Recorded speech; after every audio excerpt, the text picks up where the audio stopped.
আইনমন্ত্রী অ্যাডভোকেট আনিসুল হক বলেছেন, যারা বাংলাদেশের স্বাধীনতা বিরোধিতা করেছে, ষড়যন্ত্র করে জাতির পিতা বঙ্গবন্ধু শেখ মুজিবুর রহমান সহ তার পরিবারের ১৭ জন সদস্যকে হত্যা করেছে, সেই প্রেতাত্মারা কোটা আন্দোলনের সঙ্গে জড়িত ও ষড়যন্ত্রে লিপ্ত।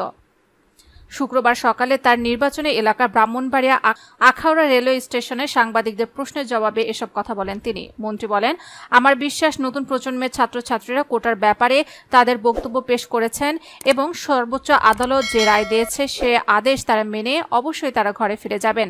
তিনি আরও বলেন, আমি বিশ্বাস করি তার জনগণ অসুবিধা ও ভোগান্তি হবে এমন কাজ পরিহার করবে। আইনমন্ত্রী বলেন, আর তারা যদি ঘরে ফিরে না যায়, সরকারের দায়িত্ব হচ্ছে জনগণের জানমালের নিরাপত্তা নিশ্চিত করা। সরকারের দায়িত্ব জনগণের সুবিধা অসুবিধা দেখা। এখানে যদি কেউ বাধাগ্রস্ত করে, সরকার সেখানে আইন মোতাবেক ব্যবস্থা গ্রহণ করবে। এ সময় মন্ত্রীর সঙ্গে কসবা আখাউড়া আওয়ামী লীগ এবং অঙ্গ সংগঠনের দলীয় নেতাকর্মীরা উপস্থিত ছিলেন। এর আগে মন্ত্রী ঢাকা থেকে ট্রেন যোগে তার নিজ নির্বাচনী এলাকা আখাউড়ায় আসেন। পরে তিনি কসবার উদ্দেশ্যে আখাউড়া ত্যাগ করেন।